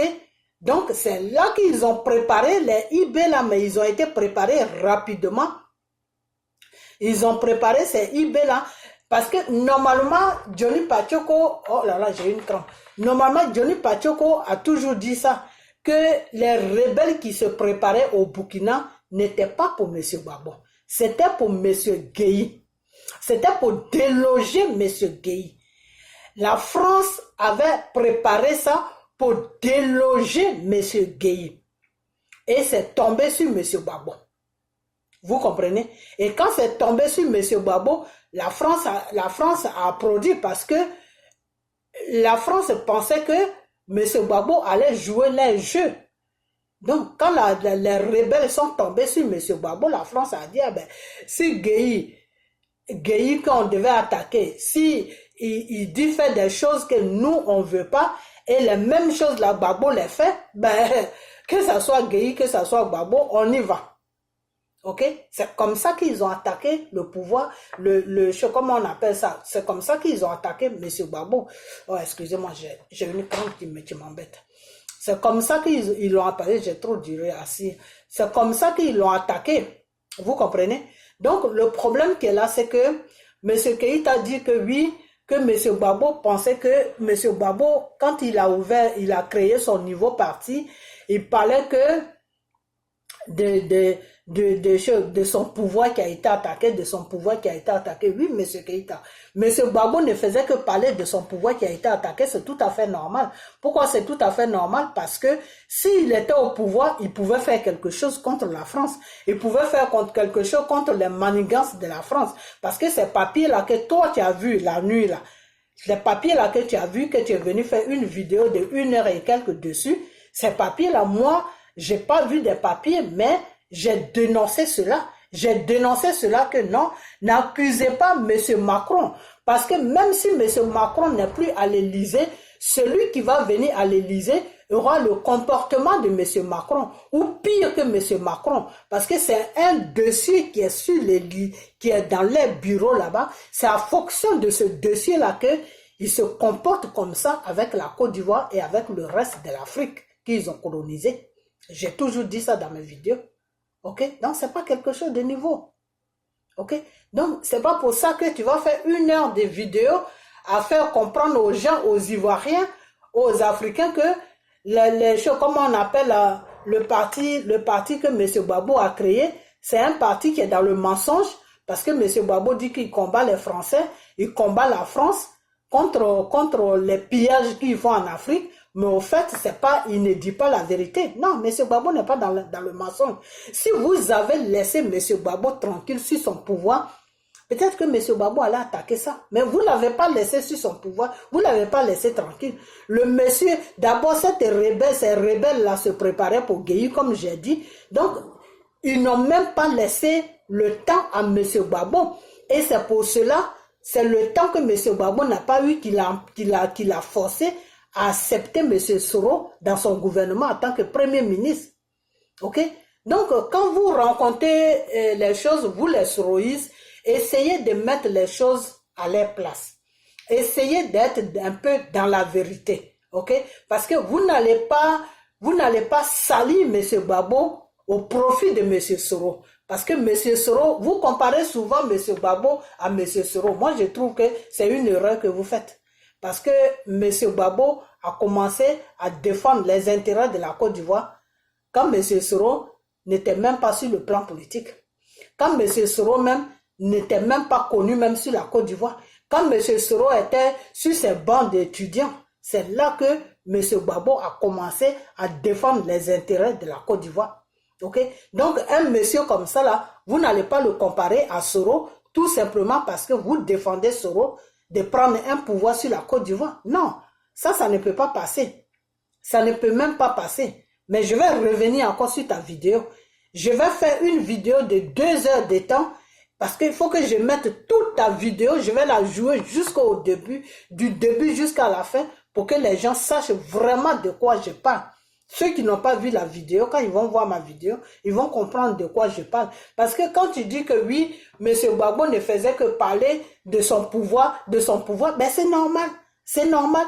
Parce que pour que M. Gbagbo combat les accords qui ont été signés, entre De Gaulle et M. Félix Houphouët-Boigny, il faut que M. Gbagbo soit au pouvoir. Et toi-même, tu l'as dit tout à l'heure, que M. Félix Houphouët-Boigny a signé ses papiers pour prendre l'indépendance Parce qu'il s'est dit que la génération qui va venir après moi va essayer d'arranger ça. Donc, c'est ce que Gbagbo voulait arranger. C'est ça que Gbagbo voulait arranger. C'est la façon que M. Félix Houphouët-Boigny a réfléchi là. C'est comme ça que Gbagbo voulait faire.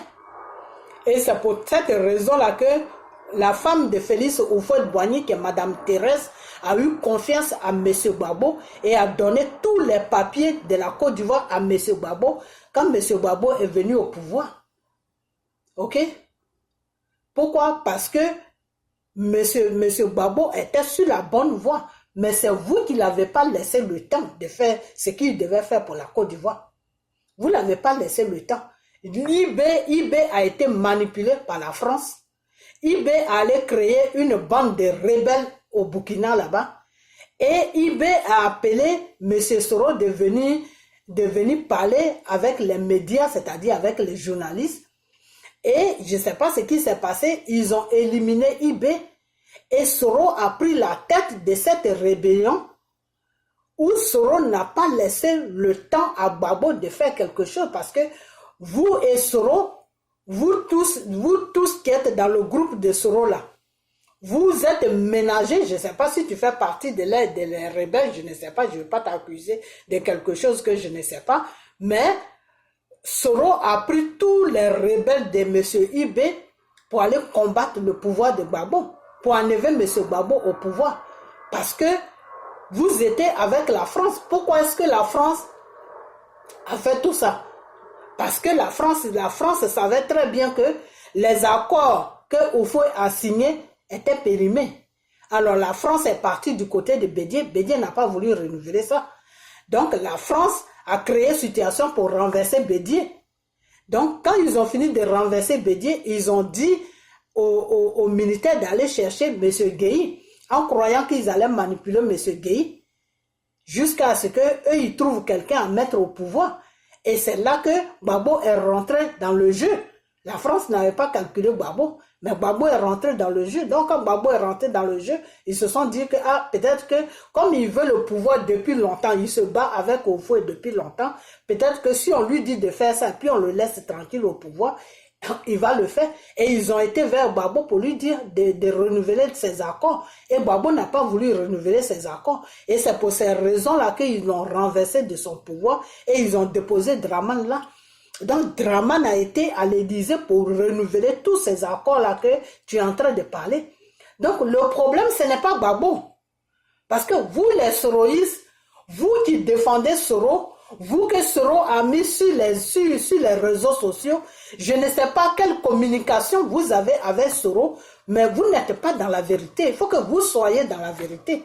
Okay? Vous, si vous voulez brancher M. Soro, c'est votre droit de le brancher, mais il faut le brancher dans la vérité. Ok? M. Gbagbo a été à la CPI devant un tribunal international. Le monde entier l'a vu. Il a été branché là-bas, il est sorti de là-bas comme il est rentré. Ok? Si aujourd'hui quelqu'un l'accuse des crimes sur la Côte d'Ivoire, ça veut dire que la personne est avec Ouattara ou la personne est avec la France. C'est-à-dire la personne veut toi tu vois le blanc, puis la personne te dit non, c'est du noir. C'est dans ça que des fois on se trouve. Des fois les gens qui disent non, c'est Gbagbo qui a commis les crimes. Mais le tribunal c'est quoi? Le jugement de Dieu. Dieu a donné la connaissance à l'être humain pour que l'être humain puisse créer un jugement sur la terre pour juger ceux-là même qui ont fait des choses. Ils ont jugé le monsieur. C'est pas 2 jours, c'est pas 1 mois, c'est pas 6 mois, c'est pas 1 an, c'est pas 2 ans. Ils ont jugé le monsieur pendant 9 ans. Pendant 9 ans, ils n'ont pas trouvé de preuves. Et avec ça, il y a des gens qui ont encore le courage de dire que non, c'est M. Gbagbo qui est responsable de tout ce qui se... Mais il est responsable à quoi? Il est responsable à quoi? Donc, vous n'avez plus confiance à la justice alors. Vous n'avez plus confiance à la justice. Vous qui raisonnez comme ça, vous n'avez pas confiance à la justice. Mais il faut que vous ayez confiance à la justice. Parce qu'après la justice de Dieu, c'est la justice sur la terre où nous vivons. Il y a 2 justices. Il y a la justice de Dieu et il y a la justice de la terre. Ok? Voilà. Donc, si la justice de Dieu l'a pas condamné, la justice du monde que nous vivons ne peut pas le condamner. Parce que si la justice de Dieu l'avait condamné, la justice que nous vivons dans la justice du monde là, pouvait le condamner. Mais la justice de Dieu ne l'a pas condamné. Pourquoi? Parce que vous êtes venus l'agresser sur son pouvoir. Et c'est pour ça que la justice de Dieu ne l'a pas condamné. Parce que le monsieur a subi une agression. Donc, il s'est défendu. Ok?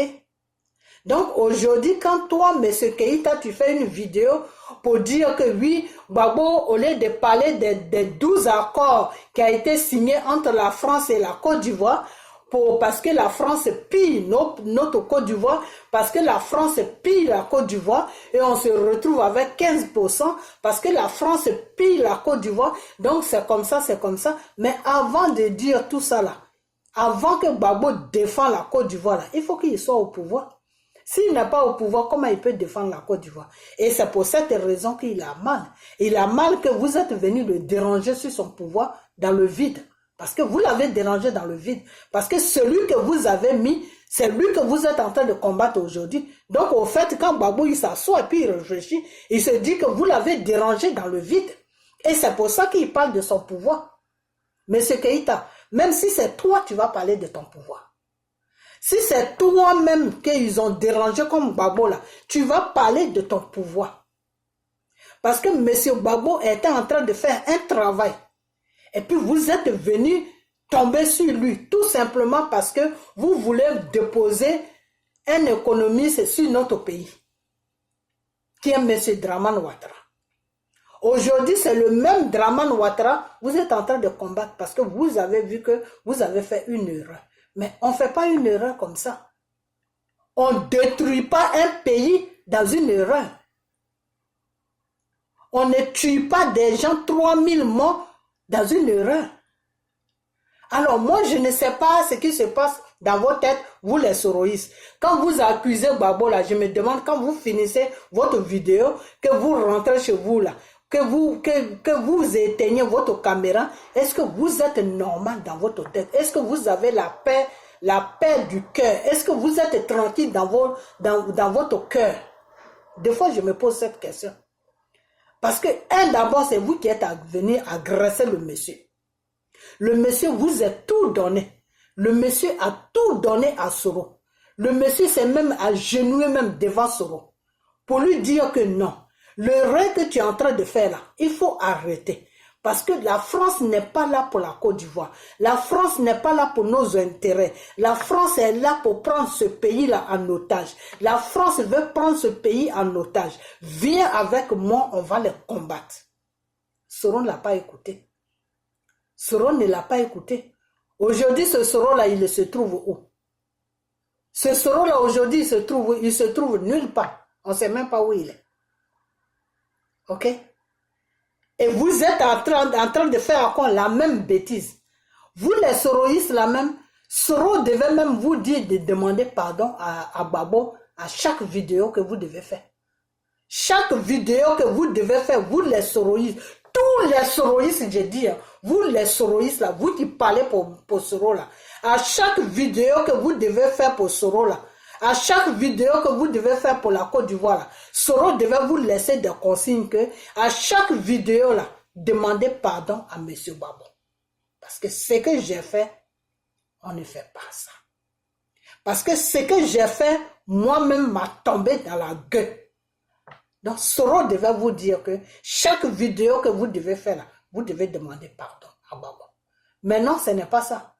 C'est-à-dire, vous maintenant, vous présentez Gbagbo comme quelqu'un qui n'est pas dans la vérité, qui fait croire aux Ivoiriens qu'il se bat pour eux, qui fait croire aux Africains qu'il se bat pour eux, mais il se bat pour eux. Vous faites croire aux Ivoiriens, aux Africains, que M. Gbagbo se bat, il fait croire aux Ivoiriens, aux Africains qu'il se bat pour eux, mais il n'est pas dans la vérité. Dans quelle vérité M. Gbagbo n'est pas? M. Gbagbo a été toujours dans la vérité. Et c'est pour cette vérité que la France s'est ménagée avec vous, et puis vous l'avez combattu.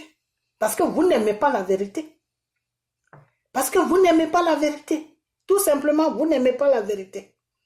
Mais la vérité prend toujours les escaliers. L'ascenseur prend comment on appelle, le mensonge prend l'ascenseur. Mais la vérité arrive plus que la vérité, que le mensonge. Le mensonge arrive, mais quand la vérité arrive, la vérité détruit le mensonge. C'est dans ça que vous êtes. C'est dans ça que vous êtes. Donc, M. Keïta, tu ne vas pas faire une vidéo pour faire comprendre aux gens, mettre sur le titre de ta vidéo le nom de Gbagbo, faire comprendre aux gens que M. Gbagbo n'a pas pu dénoncer les 12 accords que De Gaulle a signés avec Oufoué.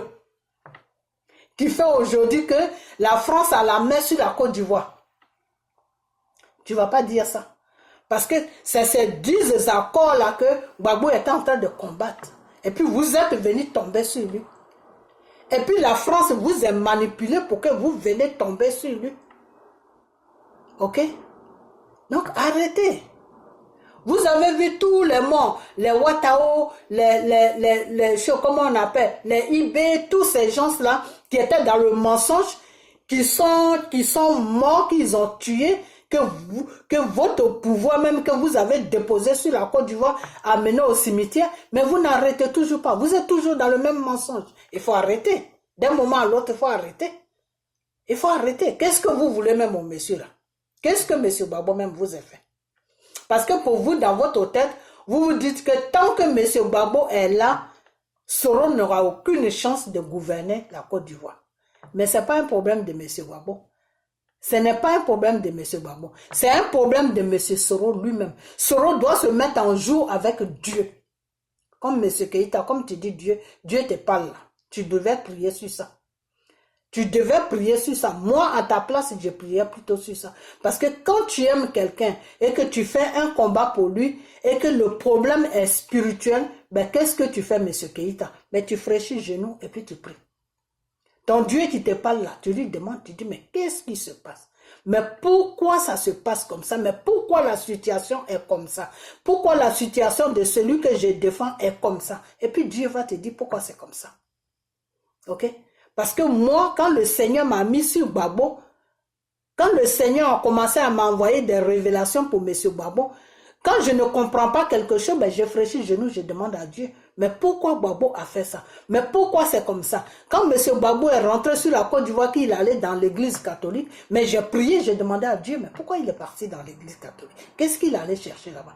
Puisque c'est cette église catholique-là qui s'associe avec des francs-maçons pour combattre les pays africains. Alors, qu'est-ce qu'il allait chercher là-bas? Il allait chercher quoi là-bas? Et Dieu m'a dit pourquoi il est parti là-bas. Et Dieu m'a tout expliqué. Donc, M. Keïta, comme tu dis, Dieu te parle.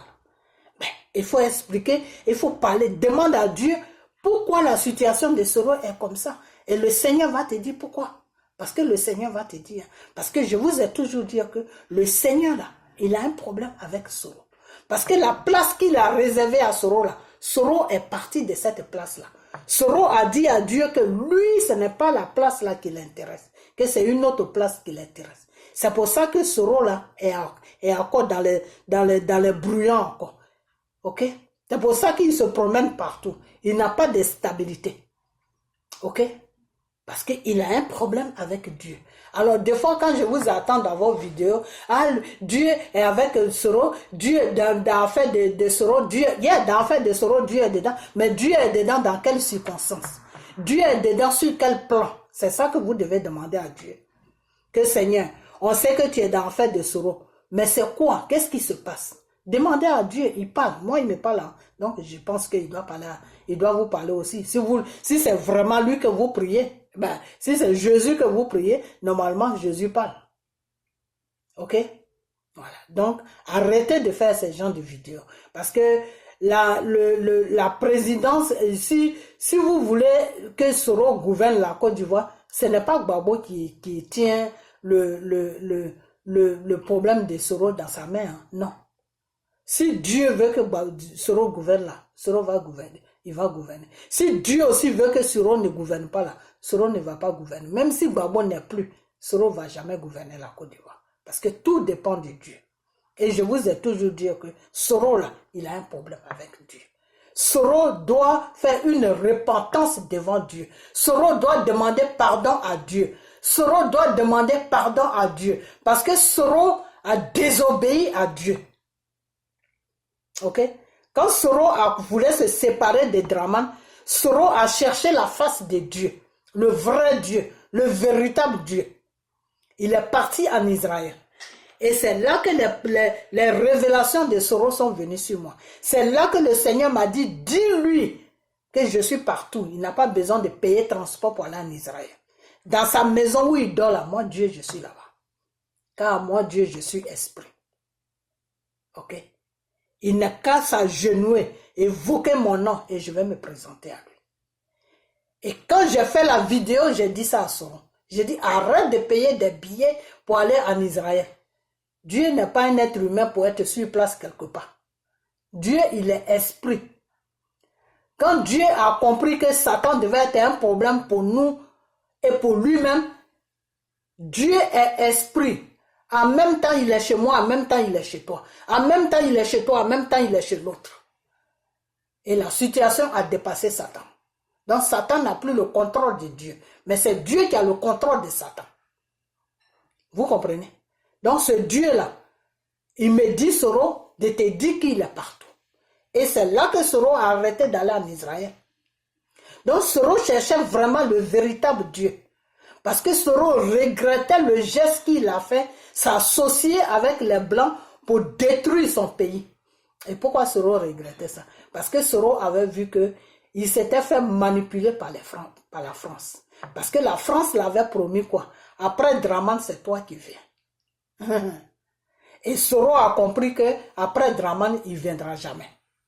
C'est à partir de là que Soro a commencé à regretter ce qu'il a fait à la Côte d'Ivoire. Donc, je vais vous dire une chose que, de temps en temps, quand vous faites vos vidéos, vous les soroïstes, vous tapez sur M. Gbagbo. C'est une grave erreur que vous êtes en train de faire. Parce que plus vous tapez sur M. Gbagbo, plus Dieu complique la situation de Soro. Je ne sais pas si... Je ne voulais pas dire tout ça, mais je suis obligé de le dire. Ok? Parce que plus vous tapez sur M. Gbagbo dans le mensonge, pour brancher Soro, pour faire comprendre aux Ivoiriens que c'est Soro qui est bien pour eux, plus Dieu complique la situation de Soro. Ok? Donc, arrêtez votre mensonge. Ok? Arrêtez votre mensonge parce que le problème de Soro là, c'est pas Gbagbo. Le problème de Soro vient de lui-même. Et quand il va reconnaître que le problème vient de lui-même, il saura comment résoudre son problème. Ce n'est pas à vous de résoudre le problème de Soro. Donc, arrêtez de raconter des bêtises qui n'ont pas de sens. Ok? Voilà. Parce que Gbagbo, là, Gbagbo a toujours combattu la France. Depuis autant de Houphouët, Gbagbo a toujours combattu la France. Ok? Gbagbo a toujours dit à Houphouët d'arrêter de gérer la Côte d'Ivoire de la manière qu'il gérait la Côte d'Ivoire. D'arrêter de vendre la Côte d'Ivoire à la France. Et c'est pour cette raison-là que Gbagbo a créé le multipartisme, ou je ne sais pas, c'est pour cette raison que Gbagbo a créé son parti sur la Côte d'Ivoire. Parce qu'avant, c'était qu'un seul parti, le parti de M. Houphouët, qui était le PDCI. Tu veux ou tu veux pas, tu es dedans. Nos parents, là, ils étaient dedans. Ok? Donc, quand Gbagbo a vu ça, Gbagbo a dit non, il faut que je crée, je trouve une solution pour qu'il y ait beaucoup de partis sur la Côte d'Ivoire pour combattre le système de Houphouët. Parce que le système de Houphouët vendait la Côte d'Ivoire à la France. Monsieur Keïta, donc le combat de Monsieur Gbagbo, c'est un combat qu'il a commencé depuis quand nous, on portait des petites culottes. On n'était même pas à Kofa. Ok? Donc la nuit là, tu ne vas pas aller regarder sur Google ou sur quoi pour venir déformer l'histoire de Gbagbo. Il faut arrêter. Il faut arrêter ça. Je n'aime pas trop t'attaquer, mais il faut arrêter. Ok? Voilà. Donc, c'est ce que je vais à dire. Ok? C'est ce que je vais à dire. Donc, je vais m'arrêter là. Mais si je vois une autre vidéo de cette manière, ben, je vais ressortir. Parce que ça fait un bon moment que je te laisse faire tes vidéos sur M. Gbagbo. Je ne réagis pas. Mais maintenant, je vais te suivre de près. Tout ce que je vais voir qui est mensonge là, ben, je vais venir faire vidéo derrière toi. Ok? Voilà. Dans cette vidéo, je vais mettre ton nom là-dessus. pour te dire d'arrêter de dire des choses qui ne sont pas vraies sur M. Gbagbo. Ok? Quand tu fais tes vidéos, mais enlève le nom de M. Gbagbo là-dedans. La personne que tu dois accuser dans cette histoire, c'est celui que vous avez déposé au pouvoir. Je ne sais pas si tu te rappelles, Dramane Ouattara, les accords là, que Houphouët a signé avec De Gaulle là, ben c'est Dramane qui les a renouvelés. Après Houphouët là, tous ceux qui sont venus là, ils n'ont pas eu le temps de renouveler quelque chose. Bédier n'a pas eu le temps de renouveler quelque chose. Gueye n'a pas eu le temps de renouveler quelque chose. Gbagbo n'a pas eu le temps de renouveler quelque chose. La personne qui est restée au pouvoir plus de 10 ans là, il s'appelle Dramane Ouattara. Ça fait 11 ans que Dramane Ouattara est au pouvoir. Donc quand Dramane Ouattara défile à l'Élysée là, c'est pour aller renouveler ses papiers là. Ok? Voilà. Donc si tu dois attaquer quelqu'un, c'est Dramane Ouattara que tu dois attaquer. Ok? Voilà. Donc, c'est pour cette raison-là que la France favorise Dramane Ouattara à rester sur un pouvoir qui est une violation d'un pays. Ok? Qui est un coup d'État d'une prise en otage d'une population. Et puis la France est d'accord avec ça. Pourquoi? Parce que Dramane a renouvelé les accords de De Gaulle qui donnent droit à la France sur la Côte d'Ivoire. Ok? Donc, M. Keïta, ça, c'est pas quelque chose de nouveau. Il y a longtemps que ça existe. Et j'ai toujours parlé de ça. Alors, si Dieu merci, Dieu t'a amené sur ça et que toi, tu viens encore parler de ça, je dis Dieu merci. Au moins, peut-être que les gens peuvent comprendre ce que je disais avant depuis longtemps, en disant que le problème de la Côte d'Ivoire, c'est la France. C'est tout. Ok? Et que la France est 5e puissance du monde. La France est 5e puissance dans ce monde-là parce qu'ils pillent les pays qu'ils ont colonisés.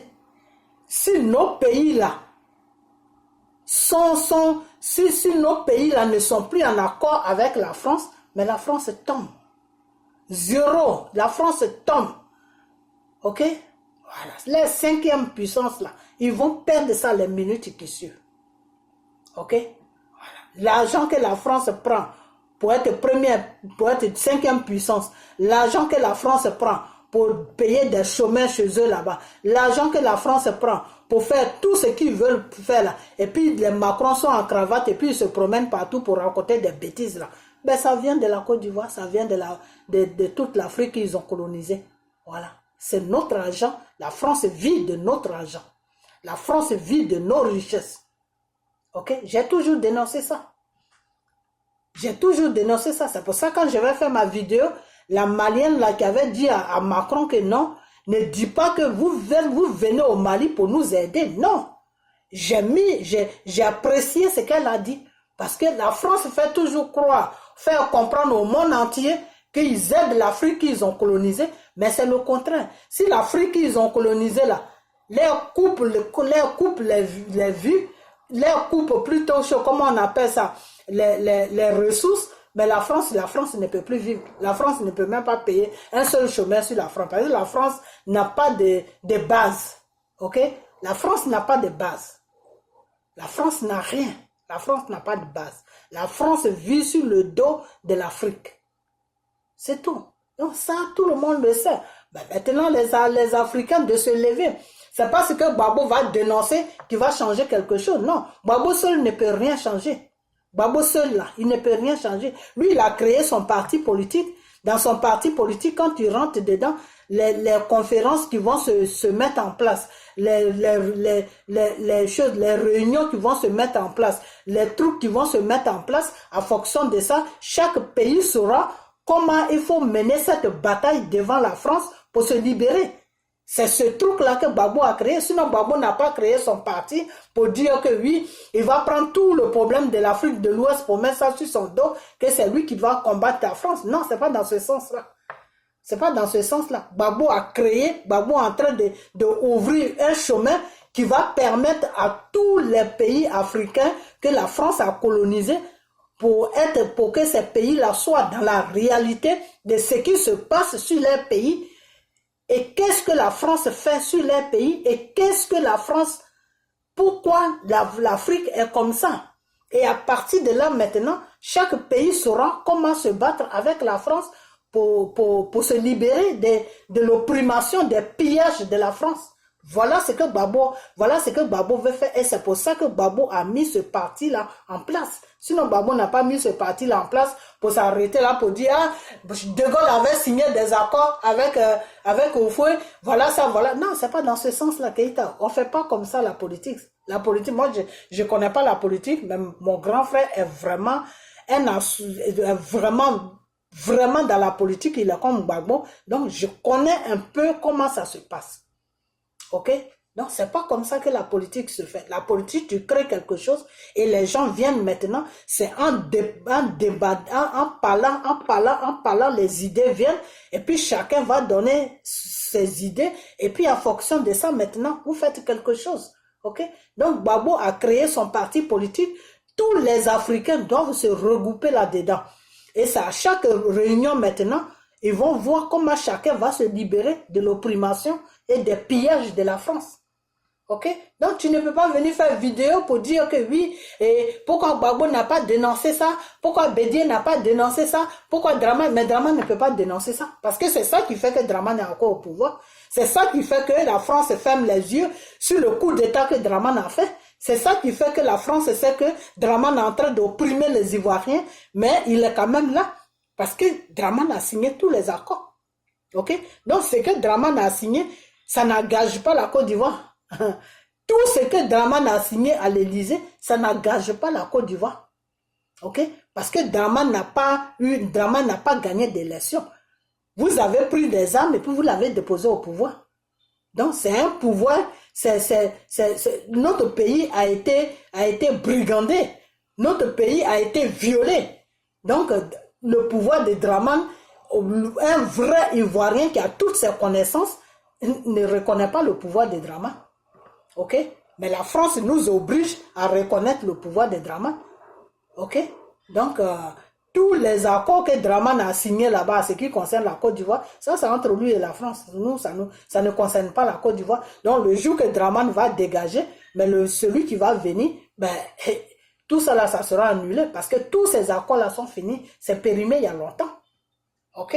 Voilà. Donc, c'est ce que je voulais dire. Et puis maintenant, on vient un peu à chose, comment il s'appelle? C'est pour ça que je voulais pas aller trop loin, ma vidéo est partie trop loin. C'est pour ça que je viens maintenant à Michel Gbagbo. Ok. Lui, sa vidéo, je vais la faire spécialement Michel Gbagbo parce que là, ma vidéo est arrivée trop loin. Mais seulement ce que je voulais dire aussi, vous les soroïstes, c'est que vous avez vraiment un problème avec M. Gbagbo. C'est-à-dire, même quand son fils pose des actes, c'est M. Gbagbo qui est concerné. Quand un fils, quelqu'un qui a 40 ans, plus de 40 ans, pose des actes, mais c'est Gbagbo que vous accusez. Il faut arrêter. Vous les soroïstes, il faut que vous arrêtez. Parce qu'aujourd'hui, si Michel Gbagbo rentre et puis dépose plainte contre chose, comment on appelle, contre Soro, quelque chose que je n'aime pas, mais je vais faire une vidéo sur Michel Gbagbo pour lui dire de retirer sa plainte parce que son père est dans un problème spirituel. Et quand tu es dans un problème spirituel, tout ce qui se passe, tu dois mettre ça dans la main de Dieu. Pourquoi est-ce que son père n'a pas poursuivi la CPI qu'il a pris 9 ans de sa vie? Pourquoi est-ce que son père n'a pas poursuivi la France qu'il a pris 9 ans de sa vie? Pourquoi est-ce que son père a tout simplement laissé? Parce que c'est tout ça qui fait sa force. C'est tout ça qui fait que Dieu est avec lui. C'est tout ça qui fait que Dieu est de son côté. Donc, lui qui est son fils là, il doit prendre l'exemple de son père. Il doit prendre l'exemple de son père.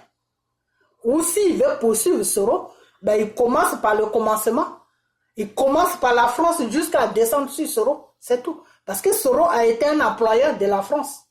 C'est la France qui a employé Soro. C'est la France qui a employé Soro pour déposer Dramane Ouattara au pouvoir. Sur la tête de notre pays. Donc, si Michel Gbagbo veut déposer plainte, eh ben, il commence par l'État français. Et c'est l'État français maintenant qui va dire que non, nous, on a mis Soro sur le coup. Ben, si ça s'est passé, c'est pas de notre responsabilité, c'est Soro. Donc, ils doivent tous se suivre au tribunal. Alors, pourquoi est-ce que M. Michel Gbagbo pose seulement plainte contre Soro Et puis, il n'arrive pas sur la France. Donc, je vais parler de ça. Je vais faire une vidéo dessus parce que je n'aime pas l'injustice. Je n'aime pas la comédie. Voilà, je n'aime pas la comédie. Et je trouve que M. Michel Gbagbo est en train de faire la comédie en ce moment. Et nous, les Ivoiriens, on n'a pas besoin de ça. OK? Voilà. Il veut déposer plainte contre la maltraitance qu'il a eue. C'est son plein droit. Il a le droit de déposer plainte. OK? Voilà. Personne n'a le droit de maltraiter quelqu'un. Voilà. Donc, s'il veut le faire, il n'a qu'à le faire, mais dans le bon chemin. OK? Voilà. Donc, je vais m'arrêter là. La prochaine vidéo, si j'ai le temps, ben, je vais la faire sur Michel Gbagbo pour lui parler. OK? Donc, vous les soroïstes, arrêtez de l'attaquer parce que... Arrêtez plutôt d'attaquer M. Gbagbo. Si vous voulez attaquez Michel Gbagbo. OK? Laissez Gbagbo tranquille parce que Gbagbo ne gère pas son fils. Son fils, il est majeur. OK? Et il a la mentalité européenne et ivoirienne. Donc, un enfant comme ça, tu ne peux pas trop le gérer. OK? Parce que lui, il fait ce qu'il a envie de faire. Parce qu'il connaît bien ses droits. Ce n'est pas un enfant qu'il a eu avec une Africaine. Il a eu Michel avec une Blanche, avec une Française. Donc, peut-être c'est sa mère qui lui dit, faut déposer plainte pour tout ce qu'il a subi. Je ne dis pas que c'est ça, mais Gbagbo n'a rien à voir dedans. OK? La plainte, ce n'est pas Gbagbo qui l'a déposée. C'est Michel Gbagbo qui l'a déposée. Et j'ai entendu M. Keïta dire que oui, puisque Michel Gbagbo a pris l'avocat de son père pour déposer la plainte, donc son père, ça ne veut rien dire. Ça ne veut rien dire. Tu peux prendre l'avocat de ton père pour déposer une plainte contre quelqu'un. Parce que tu te dis que c'est l'avocat de ton père, donc peut-être que la somme que la personne devait te demander, la personne ne peut pas te demander ça parce qu'il est déjà sur les affaires de ton père. Donc tu vas le payer peut-être moins cher ou peut-être que tu as une certaine amitié avec lui ou peut-être que tu te sens à l'aise. Moi, j'en sais rien. Mais il ne faut pas juger les gens comme ça, n'importe comment. OK? Voilà. Donc, c'est pas parce que c'est l'avocat de Gbagbo que c'est Gbagbo est dans le coup. Non. Ça se trouve, même Gbagbo ne sait même pas ce qui se passe. Il attend ça, mais il ne sait même pas ce qui se passe. OK? Peut-être il a demandé à son fils a dû lui dire, papa, moi, j'ai déposé plainte pour tout ce qu'ils m'ont fait, blablabla. Parce que c'est pas moi, à cette époque-là, je n'étais pas politicien. Pourquoi est-ce que ils m'ont maltraité comme ça? Et qu'est-ce que vous voulez que Gbagbo lui dise? Même si Gbagbo lui dit non, faut laisser tomber. Et puis si lui, il le fait, Gbagbo ne peut rien faire. Quand un enfant est majeur, tu peux rien faire contre lui. Hein, OK? Michel, il est marié, il a des enfants. C'est un responsable.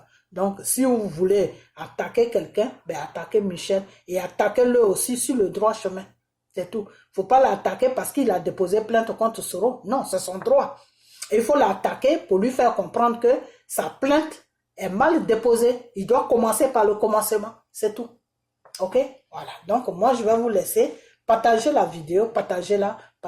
La prochaine vidéo, je vais encore dessus parce que je pas encore. Tant que M. Keïta est dans ce gamme-là, bah, je vais le suivre maintenant. Je vais le suivre parce que le travail qu'il est en train de faire, c'est quelque chose qu'il a mis en place avec Soro.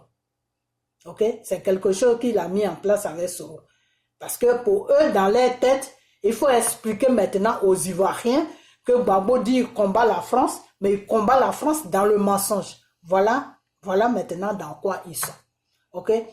Tout ça là, pourquoi? Pour salir M. Gbagbo et faire comprendre aux Ivoiriens que oui, Soro a fait des bêtises. Mais est-ce que c'est pas Soro qui est bien pour vous? Parce que tous ces politiciens-là sont dans le mensonge.